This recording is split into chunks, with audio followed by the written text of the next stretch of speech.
2025 so far has been an amazing year for gaming, with some of the best gaming experiences I've had in a while, and Deltarune is no exception to this. Personally, I think I like Deltarune more than Undertale simply for its characters, combat, visuals and even the music, and it can only get better and better with each new chapter release. But today's topic, which you already know from the title and the thumbnail, are the various bosses you encounter, and I'm going to rank every major boss in this game. However, I should clarify a couple of things. First, I decided not to include some of the minor bosses, with some exceptions, as most of them I first tried with ease. But them not being here doesn't mean I dislike them, as they are still enjoyable encounters nonetheless. And lastly, for some fights I decided to rank together instead of separately so that I can talk about them more and discuss their gameplay mechanics and story relevance and such. Tiers shown on screen is how I'll rank them. However, for the first time with these ranking videos, the bottom 3 tiers won't be needed. So let's start with the C tier with Lancer. Despite him being at the bottom of the ranking, he is still in decent tier. That goes to show how good the boss quality in this game is.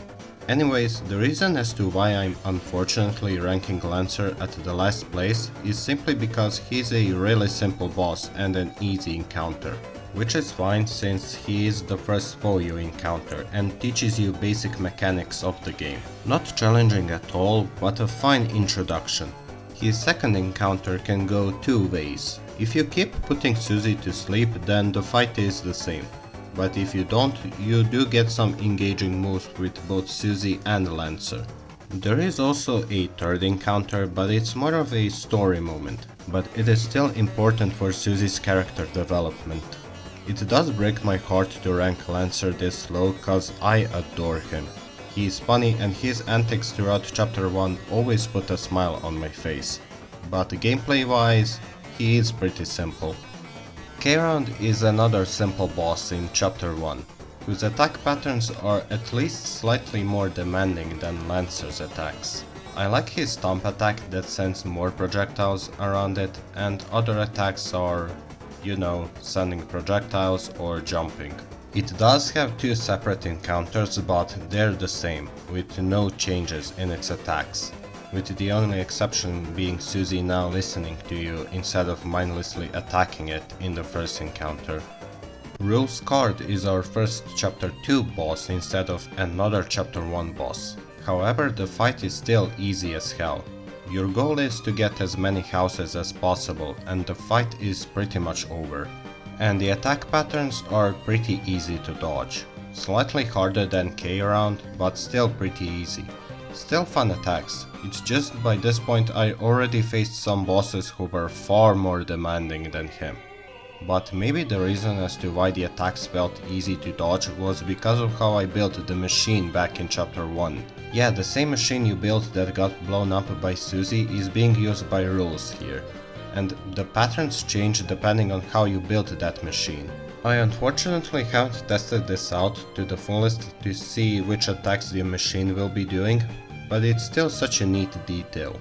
I also really like Rouxls as a character. I always laugh and he just stares at you when you best him at anything. Next up is the trio found in chapter 2, Sweet, Cap'n and KK, who are just so close to being in B tier. But the fight is over way too early. It's disappointing cause I really love their attack patterns. Those attacks appear based on the beat of the soundtrack playing in the background, which can make for some tense moments when the bullets start overlapping with each other in a fun way.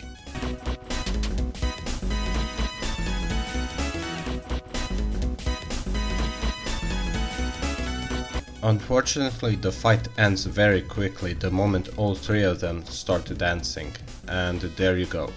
I get it, in this fight you unlock S and R actions for Rouxls and Susie, but I do wish the fight was expanded upon. Could see it being even higher on the list. Rouxls Kaard refight does reach that B tier thankfully. The gimmick in this fight is to press the act button just as the Lancer button appears, so you can recruit Rouxls allies to your side. And his allies have some unique and fun attack patterns, especially with Lanino and El Nino when their attack patterns start overlapping with each other. So this fight does a good job at testing your reaction timing with Lancer button, and getting all 3 Lancer buttons feels really satisfying. And I like the patterns Shadow guys have in this fight. And the best part about the encounter is just rules being rules. My god, this guy's comedic timing always gets me.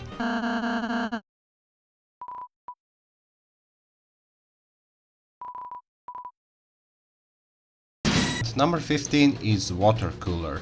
You know, leave it to Toby for turning a literal water cooler into a full-fledged boss fight with a banger soundtrack. It only has like 3 different attacks in total, yet those attacks are pretty difficult to fully avoid, as you have to watch out for the circle that will grow larger and larger while a bunch of projectiles come in your way. That circle can either be idle or move left to right, while the projectiles can come in random directions or spiraling clockwise and counterclockwise. Pretty solid for a minor boss. But what pushes it to B tier for me is the fight in chapter 4, which is longer and the water cooler turns into Miss Missile and has new attacks which remind me of a certain boss in Undertale.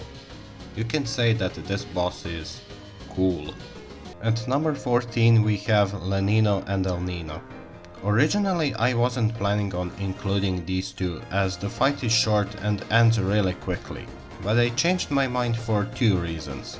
One, despite the fight lasting only a couple of minutes, these two do have pretty good attack patterns. If you haven't noticed by now, I really appreciate when simple attacks start overlapping with another to make them more engaging. And these two do that really well with suns, moons and raindrops coming from both sides, or when one of them circles around you while the other sends projectiles. But again, the fight will end quickly once one of them just leaves the fight. However, in chapter 4 you can refight them in Castle Town if you want to, and you basically get an even better encounter. The grabs shown between each attack actually comes to play as to what you should choose to wear to collect projectiles from these two. And they even have a unique attack where you have to bounce around different objects a set amount of times. Fail to bounce a yellow object and it will send projectiles. Glad that I did this refight because it secured a placement on this list for these two lovers. Number 13, Shadow Mantle, or as the fandom has dubbed this boss, John Mantle. This one gets bonus points for unique factor and how you fight it and the setup of it, as you play these minigames after you obtain a S rank in one of Tenna's games. I like how at first seems like an innocent minigame that turns more and more darker, and the implications it has makes it an interesting topic to discuss. As for the fight against the Mantle, it's unlike anything in the game. You have to damage the Mantle enough times until it transitions into the next phase. The first phase I believe is the most annoying because the Mantle will mostly just run away from you, which is not fun. Thankfully at the later phases it is idle from time to time after it's done with its attacks, or while you're fighting a bunch of friends while it's standing and laughing at your misfortune. This boss is at its best when it starts combining different attacks to happen simultaneously, while you're still trying to damage the Mantle. I really like the encounter, but I do wish phase 1 was better. Number 12, Berdly, one of my favorite characters in Deltarune. Yeah, I'm a Berdly fan. You can't deny his brilliance and amazing physique. And both of his boss fights are really damn good. Like, this guy has some really tricky attacks to fully avoid. Some of them I'm still pretty terrible at dodging fully.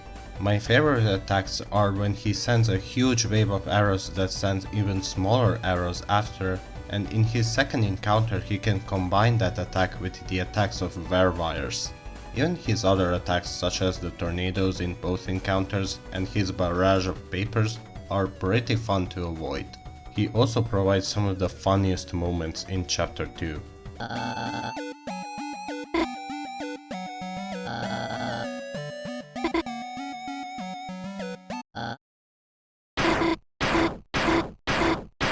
He also gets bonus points for having a unique interaction if you decide to do a Snowgrave route, or sorry, the weird route, where instead of acting like a jerk, he starts to worry for Noelle and tries to stop us from hurting her further, which unfortunately doesn't end well for him if we do proceed our terrible act.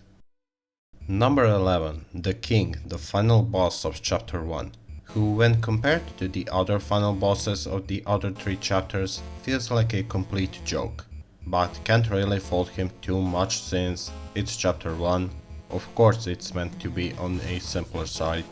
Though my problem with him is his attacks aren't all created equally. When he uses spades coming from left and right, or when the spades with long tails appear, it's very boring and mind-numbingly easy to avoid. Compare those to whenever the King messes with the player box by adding spikes while it moves around, moving the box up and down while projectiles are coming to your way, or his super attack where the box is moving while you have to avoid the stationary spades and watch out for the spikes on the borders of the box. My point is that some of his attacks are great tier material, while others are just boring. Still, even though he doesn't come close to the greatness of the other final bosses, he is still pretty fun fight with some interesting attacks. Just wish his other attacks were as interesting as those, then maybe he can reach that A tier. But at number 10, Jackenstein earns that A tier through his unique factor and gimmick. Instead of him being just yet another boss you learn different attack patterns and such, you do these sort of haunted maze games where you need to get enough TP, get the key and leave the maze. At first it might seem simple enough, but as the fight goes on, the mazes get more and more difficult to navigate while different projectiles move in certain directions. So you think, okay, I'll just take my time with them.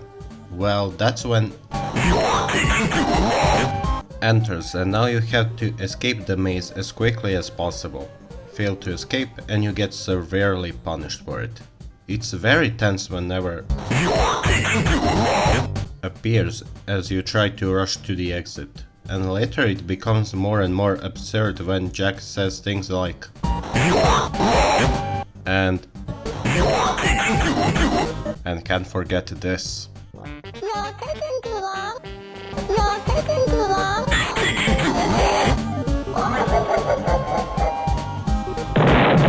So what happens when you collect enough TP to unleash the light at him? Well, you're too bright, Mamma mia!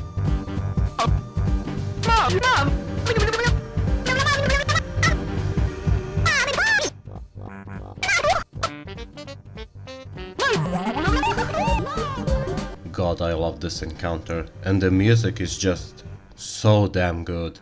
Such a great boss, and funnily enough, his light gimmick serves as a tutorial when you finally fight the Titan. Chapter 3 and 4 are full of surprises, twists and unexpected events happening, such as fighting the Titan this early in the story. Like, I thought we wouldn't be seeing these things until like the last chapter of the game or something. But nope, we actually get to duel one of these things in chapter 4. And you know what? I'm happy because this fight is awesome. Like I said, the whole light mechanic from Jack's fight comes into play here. Get enough TP, unleash the light, and then you can fight this monstrosity head on. No pun intended. The fight isn't super difficult really, but the attacks from the Titan are clean and awesome looking. To go along with it, the music has to be my favorite. It gives a sense of both dread and hope. I absolutely love it. And I have to bring up the build up towards this encounter. Climbing the fountain while the Titan is still spawning is simply badass. And the best moment comes after the Titan starts healing itself, when all of a sudden Gerson shows up to help you. It's incredible, one of the best moments in the whole game if you ask me. Number 8, Mike. A character that people have been hyping up for like 4 years since his name was mentioned by Spamton in chapter 2. So many theories as to who the hell is Mike and what role he is going to play in future chapters. And finally we get to fight Mike, who is just 3 random guys pretending to be Mike. You know, this GIF really summarizes all the events in chapter 3 and 4. Anyways, the fight. It's quite unique. Very unique. Instead of using your directional buttons to avoid damage, you use your mic and mouse to deal with all sorts of things Mike will be doing. Use the sound to fly above microphones, be quiet when it tells you, or use it to move left and right to avoid cat paws. As for the use of your mouse, you have to either pet the cats to calm them down, or catch cats when it tells you, or use it to heal your allies. It's such a unique concept for a boss. And of course, the best part of the fight is when both the use of your sound and mouse are combined to avoid various different things. It is such a unique and clever gimmick for a boss that I didn't even know existed until it was time to make this video. Also, this fight is completely different if you're playing Deltarune on Nintendo Switch and such, which makes this boss even more unique than any other boss in the game. At number 7 we have Queen. Oh man, the Queen. I have to say it. She is, without a doubt, the single funniest character in the whole game. Like, oh my god, this freaking character. Whenever she appears on screen, I knew I would just start laughing out loud. Her slapstick humor, her jokes, and random explosions for no reason are hilarious. Chapter 2 is made 10 times better whenever she shows up. The fight is also just great. The goal is to free Berdly from her grasp, and I like how you have to mix in attacking her shield so you can proceed cutting wire holding Berdly hostage. The various attack patterns are also very unique that fit the character of Queen and the aesthetic of the whole chapter, like the words from internet being used as an attack, electrifying the walls while sending projectiles, blocking the view of projectiles with window tabs, and stuff like that. Every attack in her arsenal is unique and fun to deal with, and very fitting for the final boss of a chapter. But it gets even better than that. At number 6, Giga Queen. It's funny how that one random arcade game you played with Queen foreshadowed how the final showdown will go down. Not only is this how you fight her, but this concept is even expanded upon. It's simple enough.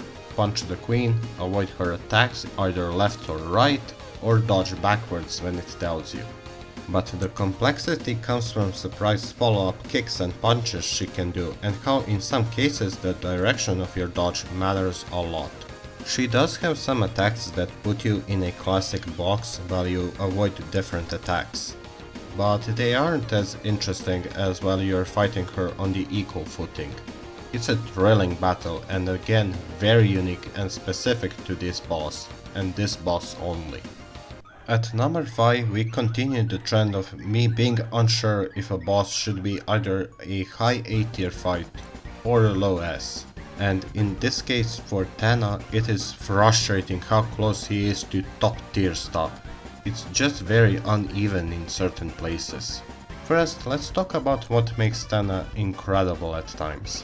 Bringing back all the minigames you played throughout chapter 3 in order to gain as much points as possible is a brilliant idea.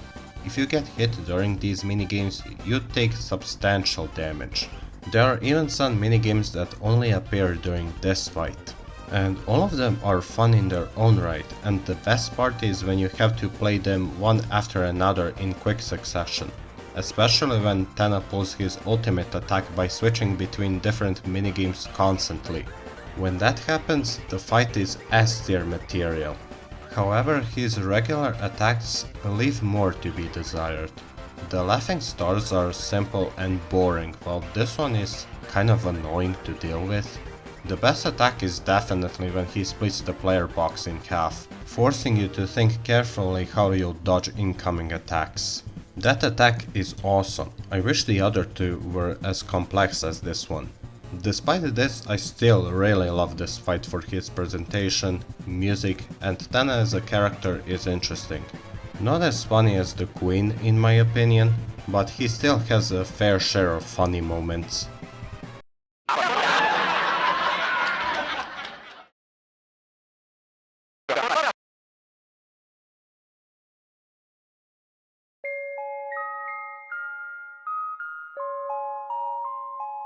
Now, it's time for S tier fights to get their spotlight. And funnily enough, the last 4 are all Shadow Crystal holders, so let's finally talk about them. At number 4 is Jevil, the first Shadow Crystal holder you'll encounter. With the trend of Chapter 1 bosses being on a simpler side, you would think that Jevil would follow that trend. Easy is not the word I would use to describe Jevil's fight in particular. He is one of the harder bosses in Deltarune, and it's all because of his difficult and complex attack patterns that require quick reactions from the player. He can utilize 4 different card symbols which will send projectiles in a different shape and form, sights that go in and out, carousels going up and down, and as the fight progresses, each attack gets more and more complex by adding different elements to make them more difficult.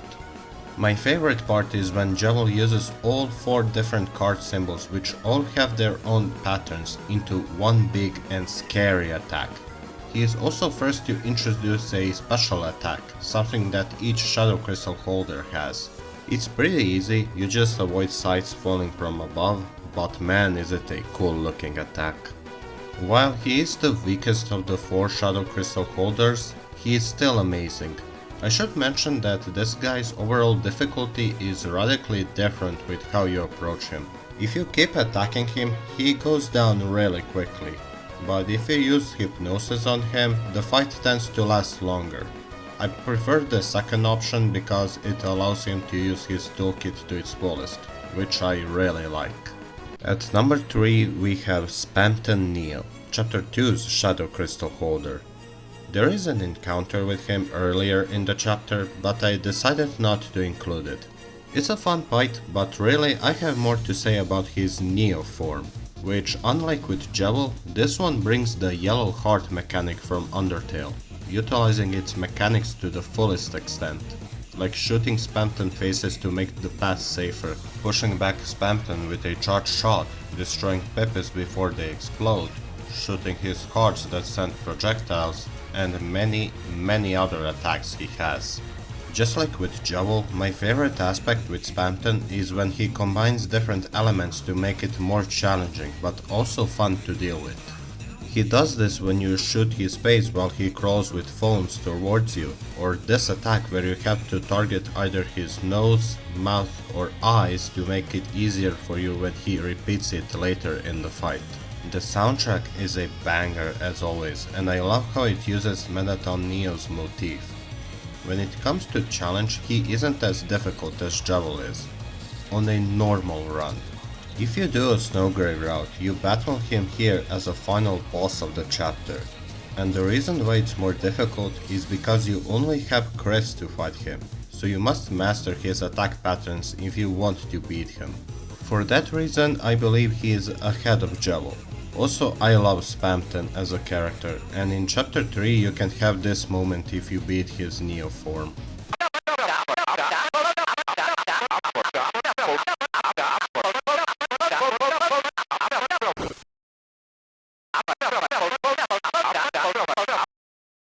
Number 2 is Gerson, Hammer of Justice, an old turtle and an absolute chad of a character. I absolutely love this character. His interactions with Susie are some of my favorite moments in Deltarune, and I love their mentor and student dynamic. There is more to talk about his character and what he represents for the story, but there are videos already about that subject and I recommend you give those videos a watch. But right now I'll focus on the fight itself, which just like with Spamton also brings back another Undertale mechanic, the green heart, and makes it even better than it was in Undertale. You have arrows coming in 4 directions, but you can also have them coming diagonally, creating some insane combos where you have to think carefully and fast.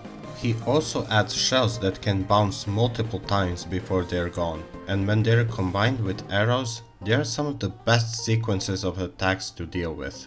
He also has attacks with the red heart, which are also fun to deal with, and I like how he can sometimes use them after you're done with green heart shenanigans.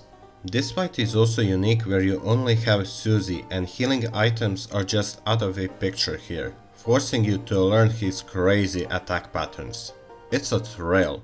I may be terrible at it, but I don't care, I still love the fight regardless. And with this trend of Shadow Crystal bosses bringing in gimmicks from Undertale, I can't wait for the next secret boss in Chapter 5. My bet is it will be the blue heart mechanic.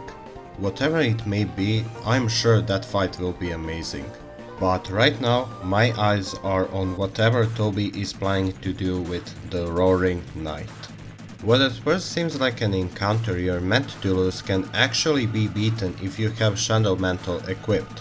Or not, you can still beat them without the mantle, but it will require perfection on your end because Knight's attacks are some of the hardest, most complex attacks in the whole game.